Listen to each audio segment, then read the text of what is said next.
দর্শক, এটা হচ্ছে চৌচালা সি বিচ।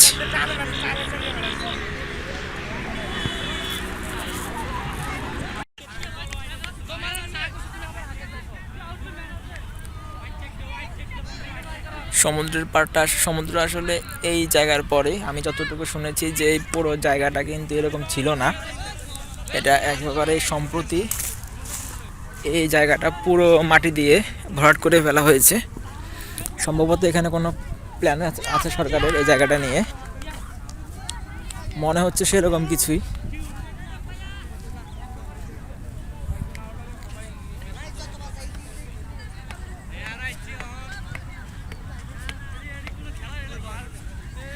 অনেক বিশাল একটা এরিয়া।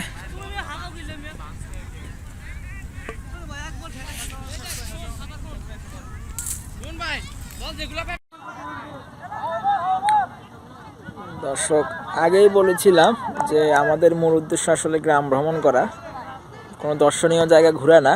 তারপরেও আজকে একটা মোটামুটি দর্শনীয় জায়গায় আসলাম। এটা চট্টগ্রামের বড় পুলের পাশেই, এটা হচ্ছে বঙ্গোপসাগর একেবারে।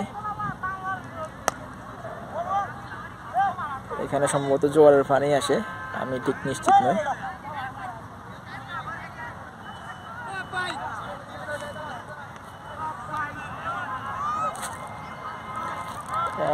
ভারতীয় উপমহাদেশের একেবারে মানব বসতির ইতিহাস দেখলে একেবারে দেখা যায় যে বঙ্গোপসাগরের পাশেই চট্টগ্রামে প্রথম দিকে মানব বসতি গড়ে উঠেছিল।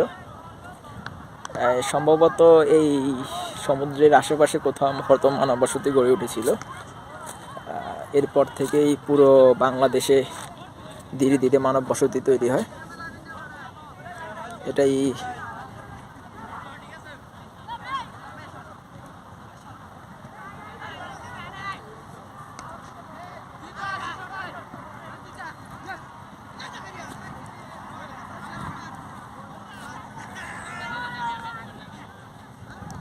আমি প্রথমে ভেবেছিলাম এই জায়গাটা সমুদ্র সৈকতের মতো, হয়তো কক্সবাজারের মতো, কিন্তু আসলে মোটেই সেরকম না।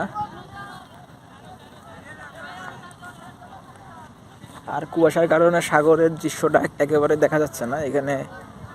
মানে খালি চোখেও সাগর আছে কিনা একেবারে বোঝাটাও খুব কষ্টকর। এই যে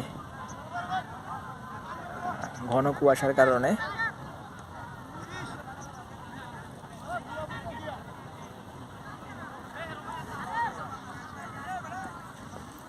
কিছুক্ষণ ছিলাম, মোটামুটি 10-15-20 মিনিটের মতো হয়তো, আর থাকবো না, সন্ধ্যা আসছে।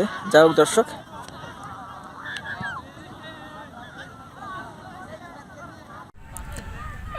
এই যে দর্শক, আমার পিছনে আসলে সমুদ্রটা। আজকের মতো এখানেই যাব। খুব বেশিক্ষণ আর সময়, প্রায় 5টা 20 বাজে, এখন তো শীতকাল।